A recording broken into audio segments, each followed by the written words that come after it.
Pues buenos días, bienvenidas y bienvenidos a un nuevo webinar del IDAE, esta vez de presentación de la tercera y cuarta convocatoria del programa de incentivos a proyectos piloto de comunidades energéticas, el programa C Implementa, dentro del marco del Plan de Recuperación, Transformación y Resiliencia. Después de que el pasado jueves presentáramos los resultados de la segunda convocatoria y cuando todavía está abierta la convocatoria para oficinas de transformación comunitaria, abrimos esta tercera y cuarta convocatoria de C Implementa, que estará abierta hasta el 13 de febrero a las 12 horas. Bueno, pues como sabéis, toda la sesión va a ser grabada, como en anteriores ocasiones. Podréis verla a posteriori en nuestra web, en nuestras redes sociales, también las presentaciones de nuestros compañeros, así como el documento con preguntas y respuestas frecuentes. Y es que nuestros compañeros, Juan Jesús Domínguez y Luis Brines, van a estar durante toda la sesión contestando a las preguntas que vosotros enviéis a ese recuadro. Escribe tu pregunta. A partir de ahí, en el chat desplegable podréis encontrar esas respuestas, parte de ellas. Otras las contestaremos al final de la sesión, en ese turno de preguntas y respuestas, y todas las que no sean contestadas las podréis encontrar en ese documento de preguntas y respuestas frecuentes. Pues paso ya a darle la bienvenida a los ponentes con los que contaremos en el día de hoy. En primer lugar, a Víctor Marcos, director de Energías Renovables y Mercado Eléctrico. Buenos días, Víctor. Muy buenos días, ¿qué tal? También contamos con Luis García Benedicto, jefe de gestión de la demanda e integración de renovables. Hola, bienvenido, Luis. Y también con Sara de la Serna, responsable de comunidades energéticas en el mismo área que lidera Luis García Benedicto. Buenos días, Sara. Buenos días. Pues paso ya a darle la palabra al director de Energías Renovables, Víctor Marcos. Muchas gracias Beatriz, y muchas gracias a todos los que estáis conectados. La verdad que es un placer para mí presentar esta tercera y cuarta convocatoria de Implementa. Hace pues 1 año y medio, cuando presentábamos el ecosistema, la hoja de ruta de lo que queríamos hacer en el área de comunidades, pues bueno, estaba todo en el aire. Es verdad que teníamos las ideas claras y queríamos apostar firmemente por la evolución de las comunidades, pero bueno, siempre cuando empiezas un nuevo programa de ayudas nunca terminas de saber si esto va a funcionar o no. Ahora hemos resuelto 2 convocatorias, tenemos abierto, como decía Beatriz, las oficinas de transformación comunitaria que se abrieron hace unas 3 semanas. Tenemos el ecosistema prácticamente entero en marcha, nos falta Aprende y Planifica, que primera mitad del año que viene estará en marcha también, pero sí que vemos que hay un interés excelente, un interés muy profundo por parte de las comunidades energéticas de acudir a estas ayudas. Con lo cual yo creo que sí que está totalmente justificado sacar una tercera y una cuarta convocatoria. Hemos decidido sacar el mismo presupuesto que sacamos por primera vez en Implementa 1 y 2, 10 millones para la de menos de 1 millón y 30 millones para las de más de 1 millón, para mantener ese reparto. Es verdad que en la anterior convocatoria, en las anteriores, en la de menos de 1 millón no conseguimos resolver todo el presupuesto, pero sí que tenemos la esperanza de que, bueno, gracias a todos los que estáis escuchando y los que no estéis escuchando, pero os vayáis a presentar o lo veáis luego, pues podamos agotar el presupuesto y darle las ayudas, desde luego, a los mejores proyectos. Pero bueno, básicamente, ¿esto qué es? Esto es una oportunidad de desarrollar comunidades energéticas y es algo que queremos y apoyamos firmemente desde el IDAE. Tenemos, como ya he dicho, OTCs en total, que tenemos 100 millones de euros dentro del plan de recuperación, única y exclusivamente para las comunidades energéticas. Esto es muy importante, muy relevante. Es verdad que, visto así, con las cifras mareantes del plan de recuperación, incluso alguien puede decir, bueno, puede que sea poco. Vale, ¿es poco? No. ¿Por qué? Porque las comunidades energéticas se pueden presentar a cualquier otra convocatoria y, de hecho, normalmente las convocatorias, al menos en las que gestionamos desde la dirección, desde mi dirección aquí en el IDAE, valoramos el hecho de la participación social en las puntuaciones, con lo cual una comunidad energética estaría mejor situada, mejor posicionada para percibir unas ayudas de otro tipo y además de eso tenemos las convocatorias específicas para comunidades energéticas. Con lo cual, momento excelente, oportunidad. Ya ha dicho Beatriz, se presentaron los resultados, tenemos en torno a unos 70 proyectos ya adjudicados, más de 95.000 socios de las distintas comunidades que se han presentado, personas, pymes, entidades locales, bueno, más de 600 actuaciones, inversión movilizada por unos 80 millones de euros en prácticamente todas las comunidades autónomas y casi 70 proyectos. La verdad que muy interesante. Esperamos estas cifras muy agregadas, como he comentado. La secretaria de Estado lo comentó con más detalle la semana pasada, que las veamos aumentadas y mejoradas en estas convocatorias. Por último, quiero aprovechar, agradecer, los ha mencionado Beatriz, pero bueno, ya que soy su director, aprovecho y agradezco. Todo esto es posible gracias, bueno, en primer lugar, comunicación, gracias Beatriz, pero sobre todo el equipo de comunidades energéticas, Luis García Benedicto, el jefe del Departamento de Gestión e Integración de la Demanda, Sara de la Serna, la persona que se encarga de comunidades energéticas exclusivamente, y luego Luis Brines y Juan Jesús, que son las dos personas que están con Sara apoyando. Si no fuera por ellos, nada de esto hubiera sido posible. Así que gracias equipo y muchas gracias a todos los asistentes. Buenos días. Pues muchas gracias, Víctor. Damos ahora la palabra a Luis García Benedicto, jefe del Departamento de Gestión de la Demanda e Integración de Renovables, que nos va a presentar las líneas generales de la convocatoria. Cuando quieras, Luis. Muchas gracias. Y muchas gracias a Víctor por el agradecimiento que nos hace. Voy a presentar la convocatoria. En principio, lo bueno que tiene esta convocatoria. Un momentito, vamos a ver. En principio, esta convocatoria, a ver, creo que ya la estáis viendo.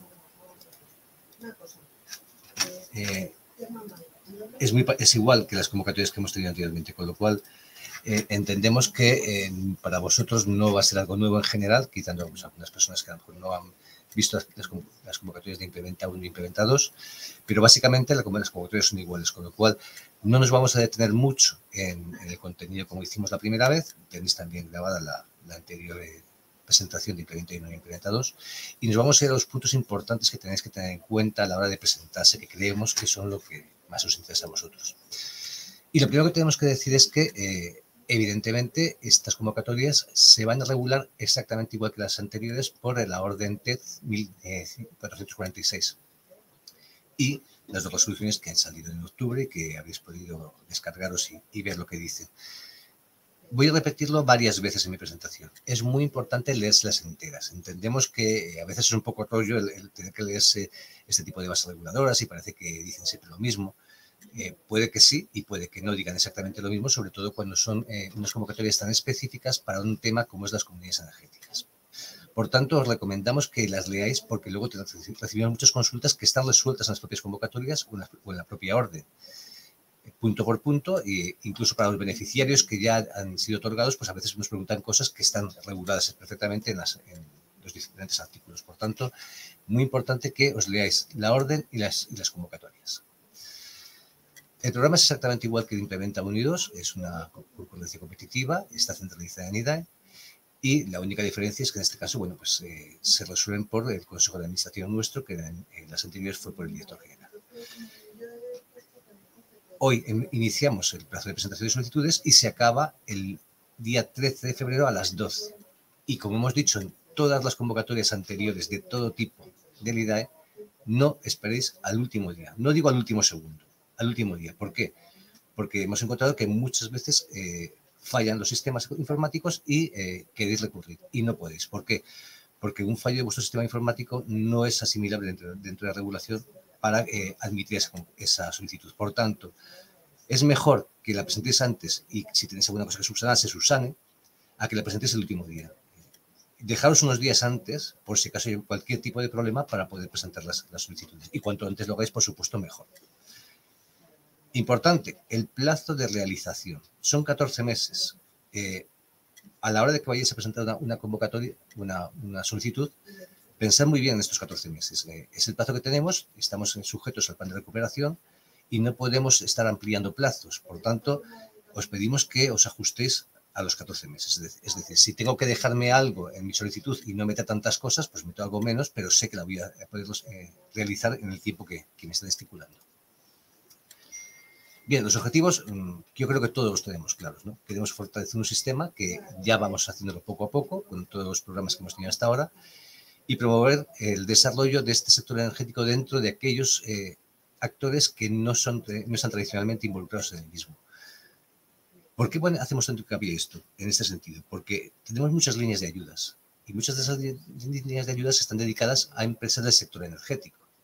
Pero lo que estamos promoviendo con las comunidades energéticas es que aquellos que hasta ahora no estábamos, y me incluyo, vinculados directamente en el sector energético, bajo el punto de vista de nuestros consumos propios o de nuestras inversiones, podamos tener una actuación directa sobre el sector energético. Por tanto, es una ayuda que está principalmente dedicada a esta gente, no está principalmente dedicada a empresas. Por otro lado, evidentemente, hay empresas que tampoco están vinculadas directamente con el sector energético, un polígono industrial, como por ejemplo, que también puede presentarse para hacer esa gestión de sus propios consumos o desarrollar pues, ciertas generaciones energéticas que le puedan interesar dentro del polígono industrial. Es un ejemplo. Impulso, por supuesto, de energías renovables y el apoyo con una participación social importante de estos proyectos piloto. Las dos convocatorias que ya habréis visto, una es igual a Implementa 1, que tiene proyectos menores de 1 millón de euros, hasta 1 millón de euros para ser exactos, y la cuarta convocatoria, que sería en paralelo a la segunda, que está para proyectos superiores a 1 millón de euros. El tema de comunidad energética, evidentemente no se ha traspuesto todavía en las directivas europeas, pero tenemos un término que ya está usado dentro de IDAE en varias convocatorias y que es al que nos estamos acogiendo, que cumple con las condiciones de las directivas europeas y por tanto es al que nos vamos a acoger en estas convocatorias. Sabemos que pueden existir otros tipos de entidades físicas, de entidades jurídicas que puedan actuar de una forma paralela a lo que es una comunidad energética, pero nosotros nos estamos acogiendo a las directivas europeas. Por tanto, hay que cumplir lo que dice la orden sobre lo que es una comunidad energética. Evidentemente es muy importante la participación abierta y la participación voluntaria dentro de esas comunidades energéticas. No estamos hablando de un proyecto de inversión, estamos hablando de que una comunidad energética haga un proyecto, que es diferente. El control efectivo, por esta característica que os decimos de que dicen las directivas europeas, tiene que tener un carácter social, tiene que ser un control que no esté centrado en una empresa, sino que esté centrado en este grupo de entidades jurídicas, vamos a decirlo así, porque puede que no sean personas físicas las que compongan la comunidad energética, pero ese grupo de personas o ese grupo de pymes o de entidades locales son las que tienen que controlar todos juntos esta comunidad energética. No puede ser que haya un controlador de la comunidad. Y luego, y esto es importante porque también nos llegan consultas, los proyectos que estamos financiando son proyectos que están participados 100% por la comunidad energética. Existen 4 áreas principales que nos dicen a dónde podemos aplicar y que aparecen en el anexo de las bases y que nos van a decir qué tipo de proyectos podemos hacer, que en el caso de comunidades energéticas es un caso muy particular porque podemos hacer casi todo lo que está vinculado con la energía. En ese sentido, estas 4 áreas que hablábamos son las energías renovables, térmicas, eléctricas, eficiencia energética y movilidad sostenible. Y como complemento, porque nos parece muy importante, está todo el tema de gestión de la demanda que está vinculado intrínsecamente con estas actividades. Porque estamos viendo que no solamente es necesario producir energía o consumir energía, sino vincular ese consumo y esa producción mediante un sistema de gestión de la demanda, un sistema de almacenamiento, sistemas domóticos, etcétera. Siempre que sean propiedad 100% de esta comunidad energética. Por supuesto, desde nuestro punto de vista no estamos financiando, no estamos subvencionando en este caso un proyecto concreto de una actividad concreta, véase generación eléctrica o véase generación térmica. Pueden darse los casos, puede darse el caso de que una comunidad energética solo haga un parque eólico, por poner un ejemplo, o un district heating de biomasa. Pero lo que nos interesa a nosotros principalmente son los proyectos multicomponentes, es decir, aquellos que realmente vinculan todas estas actividades o el mayor número posible de ellas. Por eso, estamos premiando aquellos proyectos que son multicomponentes. Bueno, dentro de la orden vemos el concepto de beneficiarios, que también es muy importante. No solamente estamos diciendo que son personas jurídicas debido a las directivas europeas, sino que estamos diciendo que tienen que cumplir con una serie de requisitos y obligaciones esenciales que son básicas para poder dar una ayuda a estos beneficiarios. No las ponemos porque nos apetezca ponerlas. Un día nos hemos encontrado Sara, Juan y yo y hemos dicho, vamos a poner qué condiciones queremos poner. No. Esto está establecido porque tenemos que cumplir una serie de un marco legal, tanto nacional como europeo, que nos obliga a que tengan todas estas condiciones. Y es muy importante poder cumplirlas todas, porque si no, o no te vamos a dar la ayuda o te vamos a revocar la ayuda. En concreto, aparte, en las convocatorias estamos metiendo una serie de conceptos que son para manifestar lo que queremos hacer. Se pide un mínimo de 5 socios. Podríamos pedir 15, podríamos pedir 3, pero nos parece que una comunidad energética tiene que tener un número de socios mínimo para que se vea que no estamos hablando de una empresa, sino que estamos hablando de algo diferente. Y por otro lado, como os decíamos, es muy importante que la propiedad de los activos sea 100% de la comunidad energética. Hago hincapié en este tema, que es un tema que es muy complicado y entendemos que es muy complicado, que es el tema del DNSH. ¿Por qué? Porque esto es una obligación que nos viene del plan de recuperación y es una obligación que tenemos que cumplir todos. Todos tenemos que tener en cuenta que cuando vamos a dar una ayuda a un proyecto, el que sea, dentro del plan de recuperación, tiene que cumplir con este requisito del DNSH. ¿Qué es el DNSH? Pues no causar daño significativo al medio ambiente, en el fondo.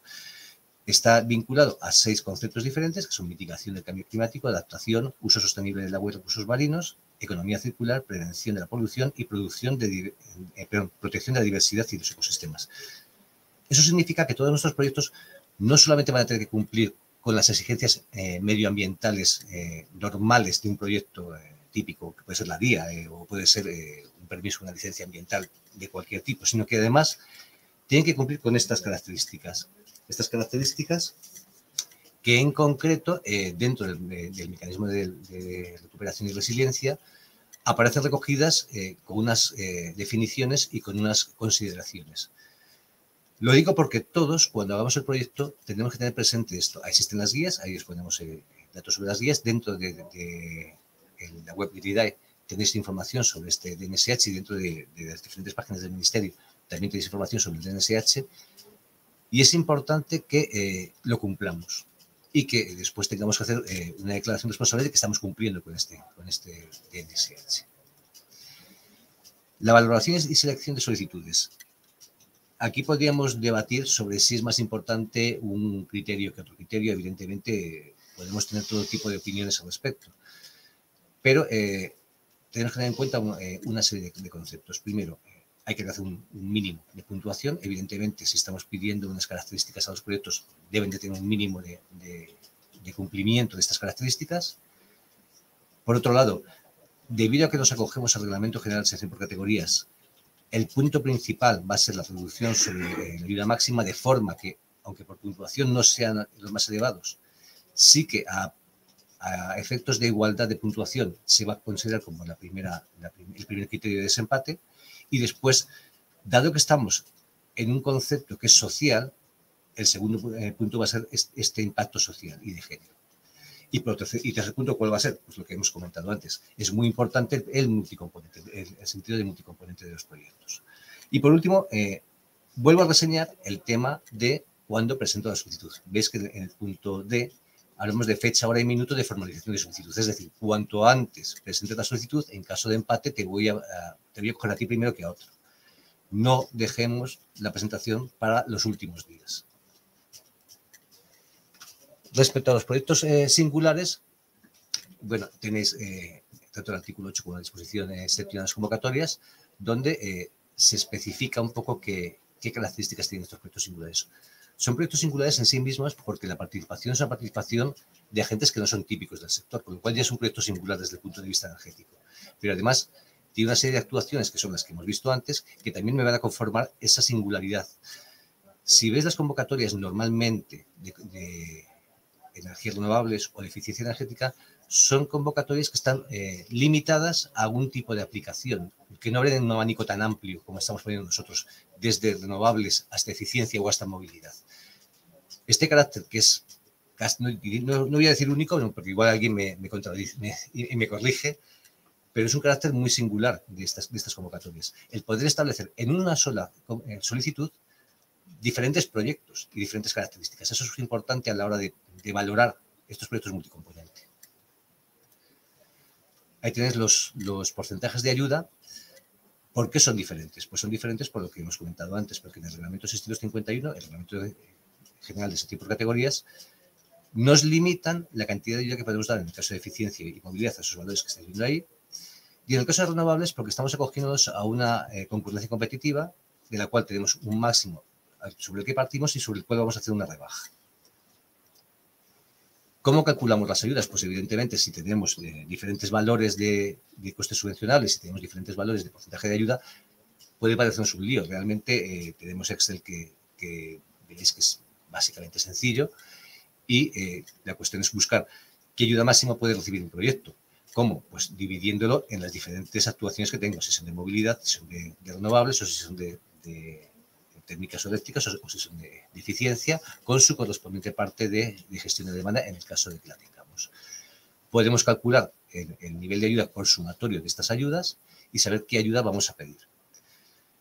Hay dos tipos de cálculo de esta ayuda. En el caso de renovables, como decía, vamos por el 4110 y entonces tenemos que ir con un sistema que está basado en qué nos permite hacer el Reglamento General de Sección por categorías, que nos dice, tú tienes un coste subvencionable, ¿a cuál le tienes que quitar ese coste de referencia, ese CUF que aparece ahí?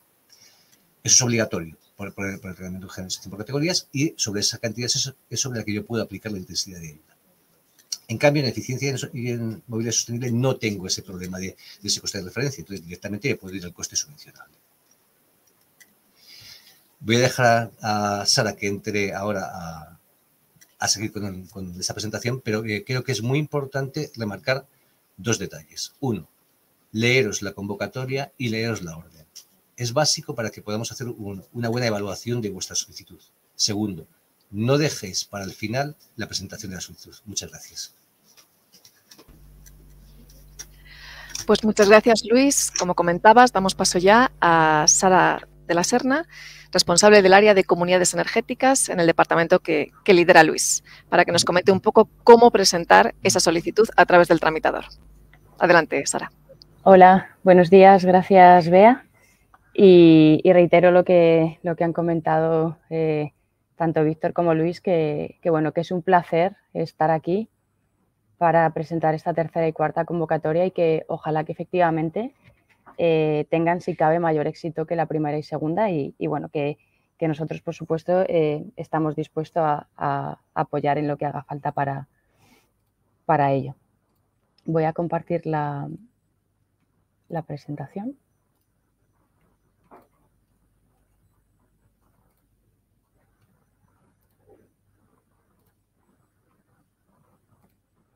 Vamos allá.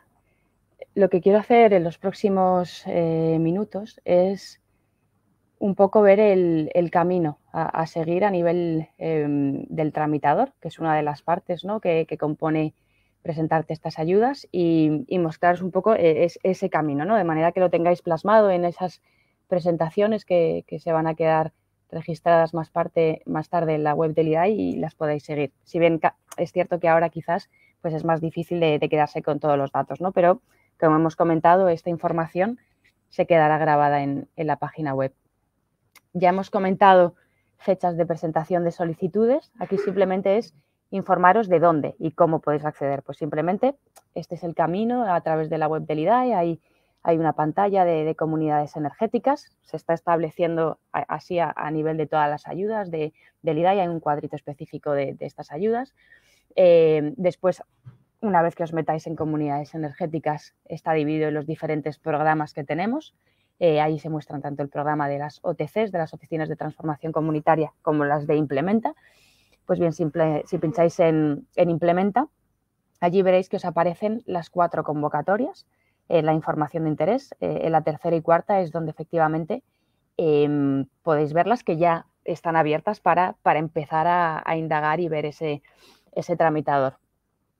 Pues bien, si no había incidido suficientemente Luis, lo vuelvo a hacer, esta vez desde un ángulo diferente, desde el punto de vista de qué es necesario para presentar las solicitudes a tiempo. Y hay aspectos técnicos asociados a esto, concretamente el tema de la firma online. Hay un componente que hay que tener instalado, una firma que se llama Sólido o Solido, y bueno, os dejamos por ahí un link para que veáis los diferentes pasos para hacer la instalación de este elemento que hay que tener en el ordenador por si no lo tuvierais hecho. También se pueden hacer unas pruebas para ver si se tiene instalado ese componente, ¿no? Por lo tanto, una de las herramientas que son necesarias para la presentación a tiempo es: tengo instalado ese componente sólido y llevarlo a cabo, y para ello tenéis una guía. Lo que os vais a encontrar es la siguiente pantalla que podéis ver aquí.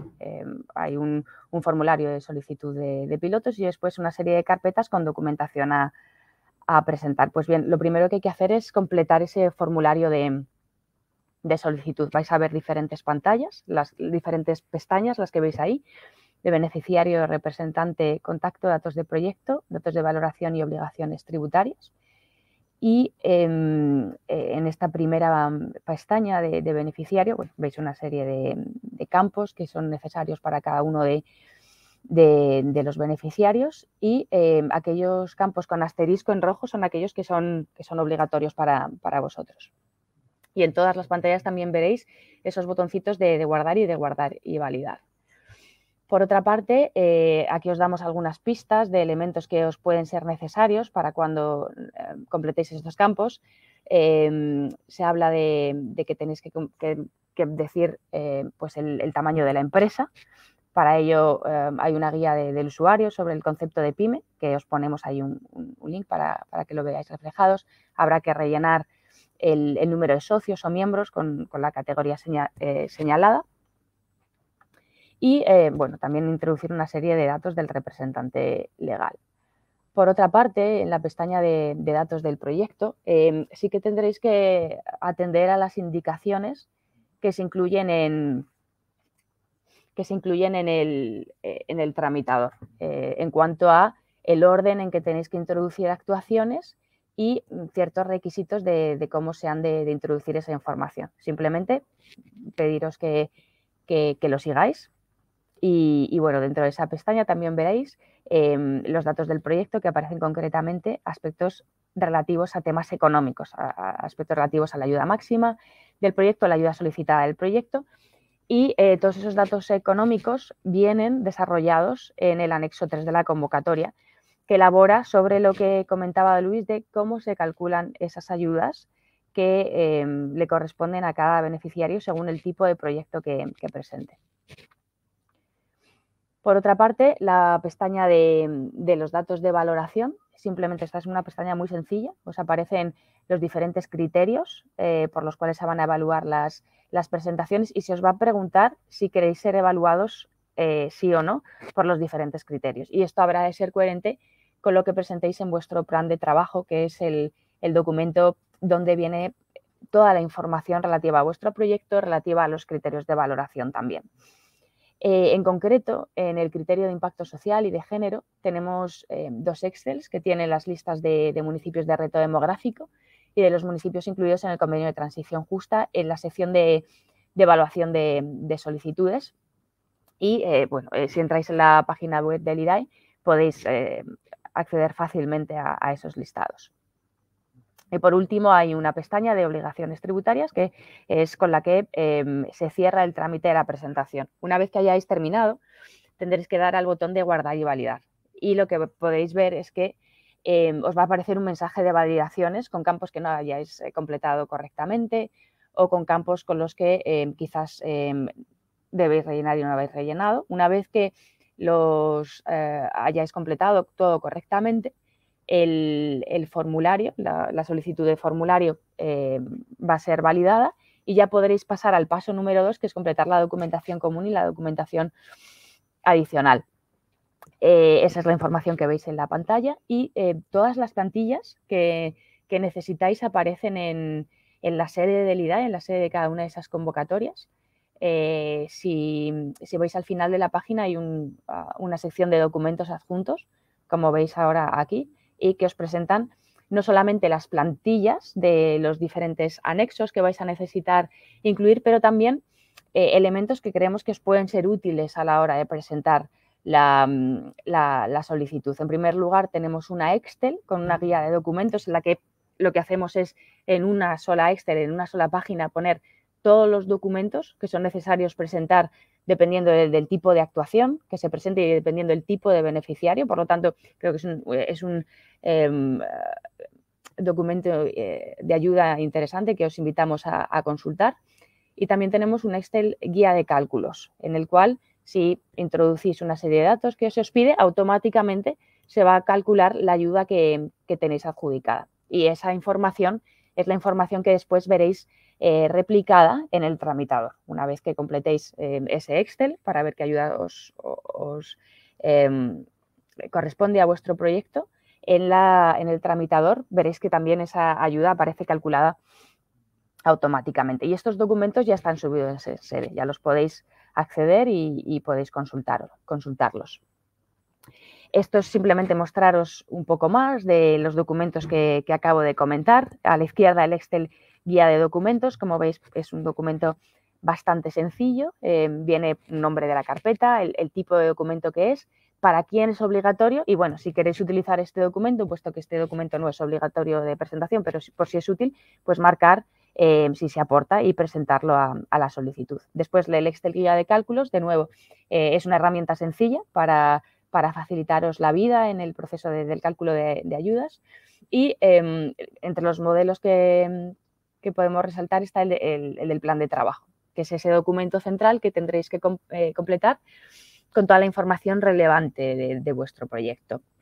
Y por último tenemos también una guía de usuarios de presentación de expedientes, que es básicamente todo lo que os estamos contando ahora en detalle, por si tenéis alguna duda o algún elemento técnico que necesitéis consultar, y todo esto está en la parte final de la sede de cada convocatoria. Aquí simplemente quería recalcar que ya está publicado un documento de respuestas a preguntas frecuentes. Tiene cerca de 50 preguntas incluidas y os invitamos a consultar este documento antes de realizar preguntas al buzón, porque es bastante probable que las dudas que tengáis estén ya resueltas. Por supuesto, habrá casuísticas particulares o específicas que tengáis que preguntar, pero os invitamos a que consultéis este documento, que además ha bebido de toda la experiencia de las 2 primeras convocatorias.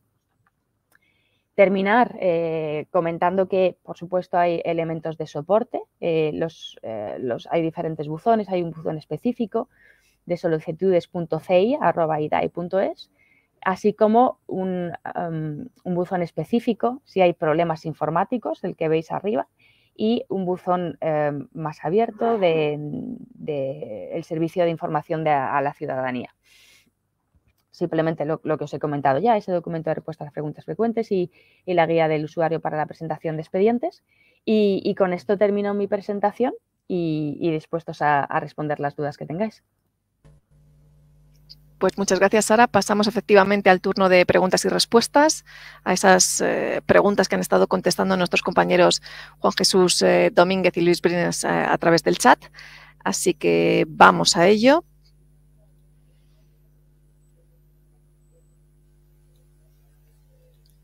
La primera pregunta es para Luis. ¿Es posible crear la comunidad después de la concesión de la ayuda? Bien, como hemos dicho, y si os fijáis tanto en la orden como en la convocatoria, no es posible crear la comunidad después. Es algo que se nos ha planteado con Implementa 1 y 2 y que se han hecho las consultas pertinentes, dado que el beneficiario es la comunidad energética, tiene que estar creada antes. Perfecto. La siguiente es para Sara. ¿Hay algún borrador de proyecto para ayudarnos a saber exactamente qué buscáis? Vale. Lo que comentaba, lo que se ha hecho público ahora mismo son esos borradores para solicitud de las los diferentes anexos que necesitáis para la solicitud. No tenemos ningún borrador específico de proyectos.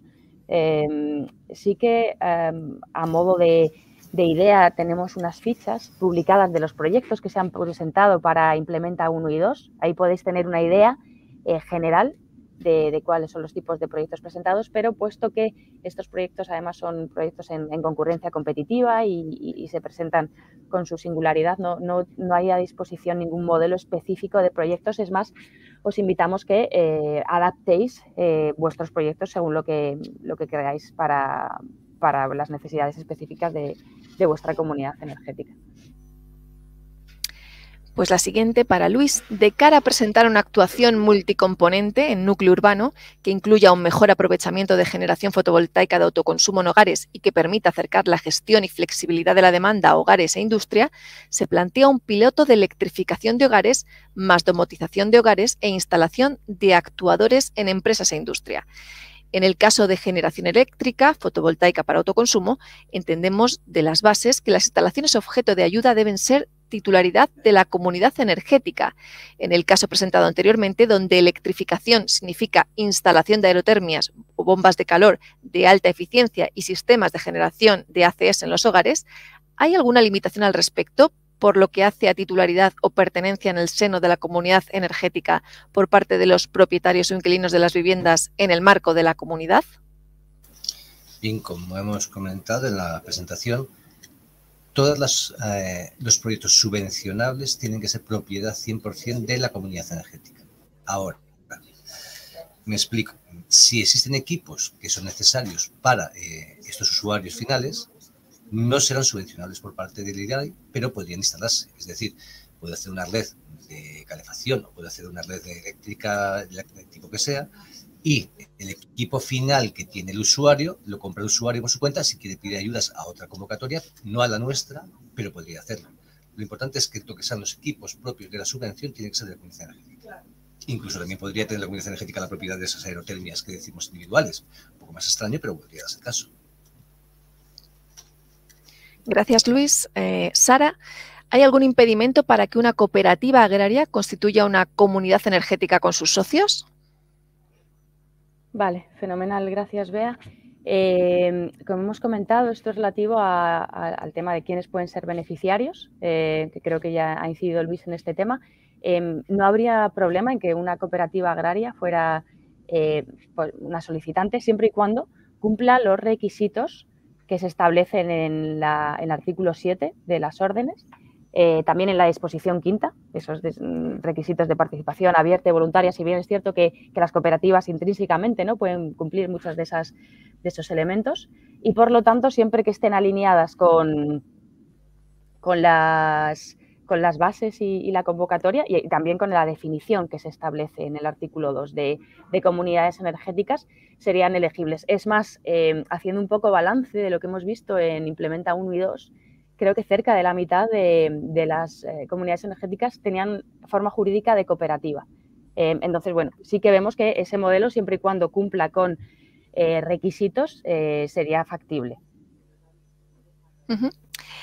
Pues la siguiente es para Luis. ¿Qué trámites son necesarios para la formación de una comunidad energética una vez existe un proyecto de reforma energética? Vamos a ver, los trámites necesarios para la comunidad energética son los trámites necesarios de constitución, pues como decía antes Sara, por ejemplo, para una cooperativa o para cualquier otra entidad jurídica que cumpla con las directivas europeas. Evidentemente tiene que tener un NIF, eso es muy importante. Pero hay una cosa de esta pregunta que me preocupa, vamos a decirlo. Me dices que la pregunta está hablando de que existe ya un proyecto de reforma energética.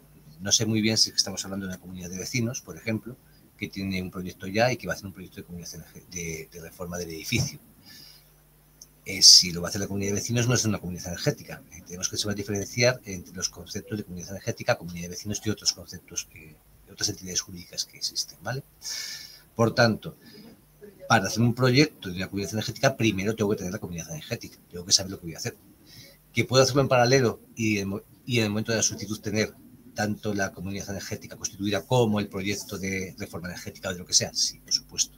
Pero ni se puede haber iniciado el proyecto de reforma energética, como queréis llamarlo, o proyecto de generación energética, ni se puede tener la comunidad sin constituir. Y la constitución de la comunidad, como digo, es algo transitivo, ese NIF y esa entidad jurídica que cumple con las directivas europeas, una u otra. Puede ser una comunidad de energías renovables, puede ser una comunidad ciudadana de energía. Muy bien, tenemos otra pregunta para Sara. La manda Andrea Damea. A la hora de calcular los costes subvencionables se entiende que son sin IVA, ¿verdad? Vale, efectivamente las bases reguladoras se establece en el artículo 9, que es de costes subvencionables, que no se consideran como costes subvencionables impuestos, como es el IVA. Por lo tanto, ese es el caso. Muchas gracias, Sara. Pues otra para Luis, enviada por Javier Martínez de Iturrate. Entiendo que una asociación de ancianos que quisiera construir una residencia completamente eficiencia de obra nueva o a partir del aprovechamiento de un edificio de entidad pública como una escuela sin uso actualmente y cedida por el ayuntamiento, pudiera acogerse a este tipo de proyectos siempre que conformase una comunidad energética entre la entidad pública, la asociación de ancianos y las empresas proyectistas. ¿Es así?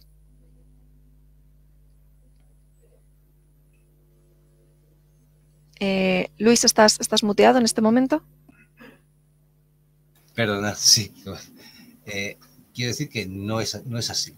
No es necesario tener todo este complejo que estoy diciendo.